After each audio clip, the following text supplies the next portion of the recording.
uma coisa que acho que chama a atenção é que até o século XX a gente não vai encontrar registro do termo adição ou toxicomania para registrar uma determinada relação dos homens com as drogas. Então isso tem a ver com o tempo que nos é próximo, tem a ver com um certo tipo de relação e a partir desse século a humanidade passa a estabelecer também com essas substâncias. A gente não vai ter esse conjunto e isso como uma preocupação social. Se as drogas nos antecedem, e a gente já viu que elas nos antecedem, que elas estão no mundo, talvez antes de nós, inclusive, acho que também é importante lembrar que hoje a droga não se inscreve na nossa cultura da mesma forma como ela se inscreveu em outros tempos históricos. Então tem um modo particular de relação com essas substâncias que é nosso e que diferencia a relação que os homens conseguiram estabelecer com as drogas em outros tempos. Um dado que me parece importante, como sujeitos, nós somos sujeitos de um tempo, nós não somos por essência, os sujeitos e as subjetividades, eles respondem àquilo que é valor também do seu tempo, eles se conformam ao seu tempo, e tem algo que é próprio do nosso tempo, que é a centralização e a priorização de todos os ideais numa única dimensão do viver, que é o consumo. Nós somos sujeitos, como diz Paulo, somos uma sociedade hoje de consumidores. Nós já não somos uma sociedade de produtores como nos primeiros tempos do capitalismo, mas nós somos uma sociedade de produtores e de consumidores, e como tais somos convocados a consumir, consumir, consumir. Nós não somos convocados pelos discursos do nosso tempo a produzir e a acumular. Nós somos convocados a consumir e a descartar. E aí não há como pensar que vai ser possível excluir apenas por uma interdição jurídico-legal o consumo a determinadas substâncias que fazem parte da cultura humana. Não é essa barreira criminalizante que vai impedir, e ela tem demonstrado ao longo da história que não impede o encontro dos sujeitos com as drogas. O que ela produz é um efeito do qual a gente colhe as consequências e a gente recolhe com muita dor todas essas consequências no nosso cotidiano. O tráfico é uma invenção da lógica e da política proibicionista no campo das drogas. Estabelecer uma lista onde a gente inclui algumas substâncias na chamada lista negra e do lado de cá, daquelas que são aceitas socialmente, que são liberadas como álcool, tabaco, são drogas ilícitas, e a gente tem um outro conjunto de drogas que são ilícitas, que não faz com que ninguém deixe de buscar essas drogas. Mas vamos lá.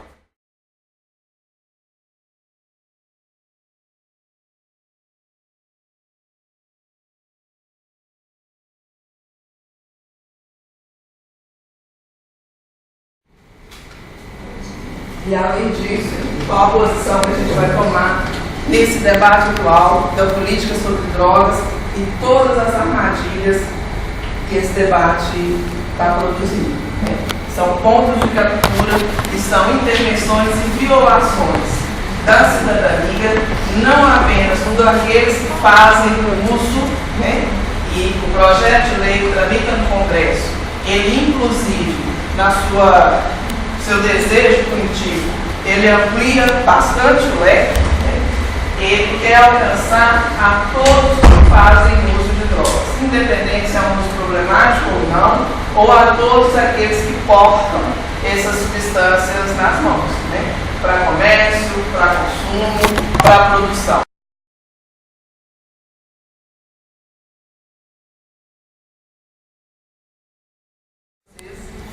Mas eu acho que essa dimensão de perturbação que o consumo de drogas provoca para a sociedade contemporânea, ela denuncia, ela desvela esse ideal da nossa sociedade. Então ela denuncia só que infelizmente a sociedade tem respondido a isso de forma absolutamente hipócrita. Eu costumo dizer E a gente precisa olhar para os usuários, para aqueles que não para os usuários, mas para aquelas pessoas que têm de fato uma relação prejudicial com essa substância, como os sujeitos mais obedientes aos ideais do seu tempo. São os consumidores, são os cidadãos mais ajustados ao discurso do mestre contemporâneo. Se nós somos convocados e somos avaliados pela nossa capacidade de consumo, eles estão ali mostrando que o consumo pode nos levar a uma face muito destrutiva. Seja pela via das drogas, seja pela via do endividamento, que é outra dimensão e outro efeito cruel dessa voracidade de consumo dos dias atuais. Então, tem efeitos sobre as subjetividades, conforma alguns corpos e determina destinos.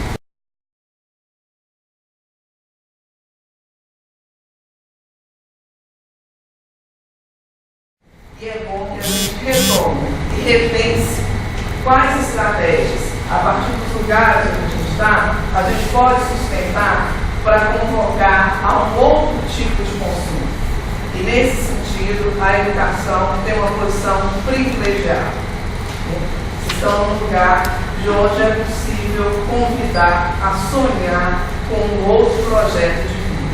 A educação é isso. A educação não é consumo de conhecimento, né? Não é só aquisição de conhecimento, mas ela é também desejo de liberdade, como já ensinou um dos maiores educadores do mundo, que é Paulo Freire, que é brasileiro.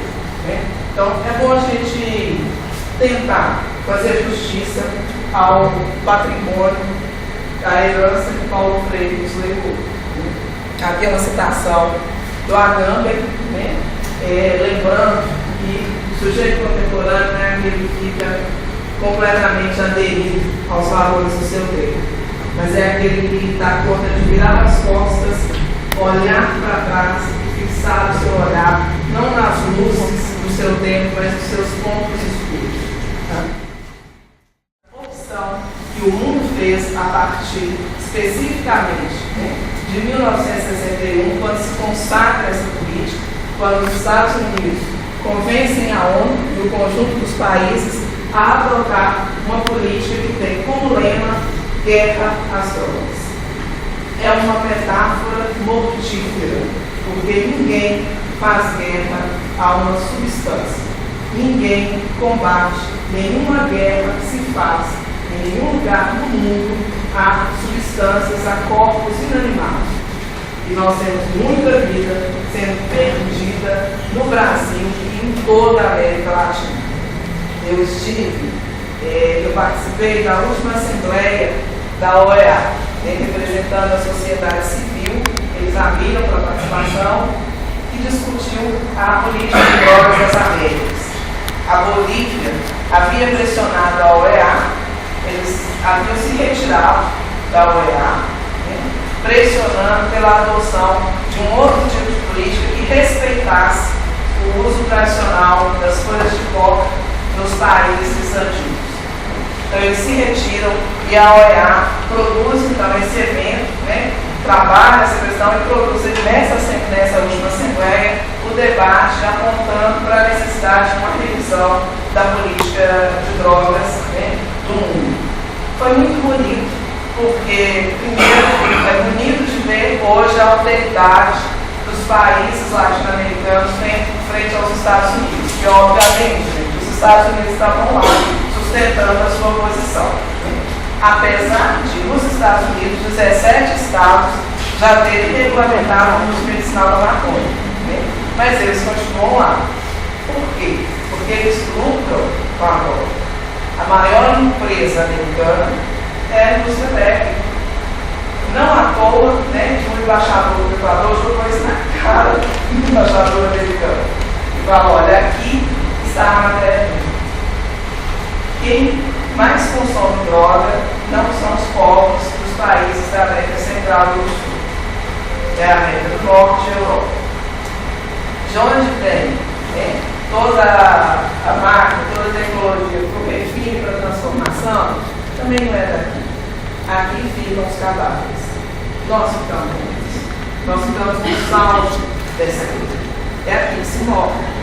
É claro que morre gente nos Estados Unidos, mas morre muito mais aqui. Em 2010, no Brasil, nós tivemos quase 10 mil jovens, 9 mil jovens mortos por homicídio no Brasil. E nesses homicídios, a droga aparece como elemento determinante. Isso está no mapa da violência também, tá? Que é cruel. Né? Para nós negros, isso é um motivo de tomada de posição, porque a grande maioria desses jovens são negros e pobres. Então é uma política de extermínio, é uma política de criminalização da pobreza da juventude pobre brasileira.